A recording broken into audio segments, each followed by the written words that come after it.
let's talk about Wiz right now. How do you feel?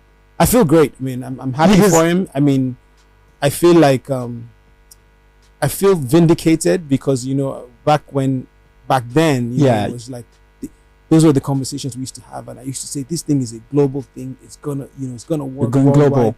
Like nobody in here is your competition. Your competition is yourself. And I used to tell him that nobody, that even the devil can't stand in his way. That the only person that can stand in his way is himself. So if he doesn't get in his own way with, you know, self-destructive decisions, if he just chases after this thing, that there would be no stopping him. And and that's why I named his first album Superstar.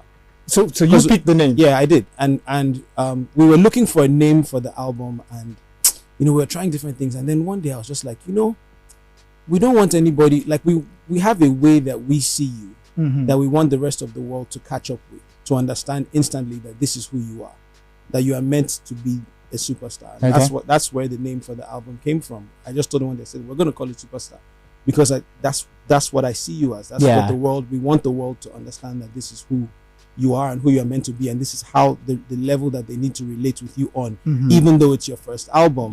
We're not doing any, you know, couple of years of upcoming.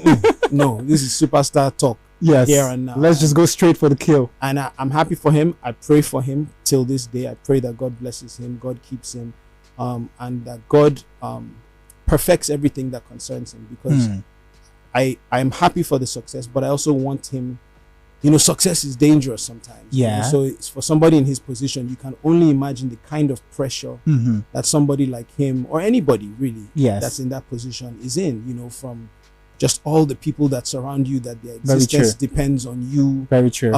Just the weight that's on your shoulders, you know, to live up to the pressure of fame and success. So I pray that God keeps him and God guides him, you know, and that at the end of the day, he will be all that God intends for him to be. Amen. So I love him, and same thing for Scales and Nini and Shady and Exclusive and every MasterKraft. I mean, look at MasterKraft. I mean, goodness, so many smash. You know what I mean? Look at MasterKraft, bro. Look at MasterKraft. MasterKraft is. I used to record with MasterKraft when he was crashing at Tim Godfrey's apartment in Ajao. Look at Tim Godfrey for good. Like, God has done some amazing things. Amen. Too many people, too many talents. Listen, and you know, it's when you just look back at where we all were and when we all started working together, and what God has since done, you know, you have to know that it's grace. I mean, only a fool says in his heart that there's no God. Very true. That's how I feel. All right, that's like the final words for me. So I will run back to the music. Play your final say. Okay. I like the segue. I like it. Okay. I like how you did that. Yeah. Well done. Final say. Okay? Right after that, we pay bills and we come back to talk about the bank statement. Let's do it. Right, guys. We'll be right back.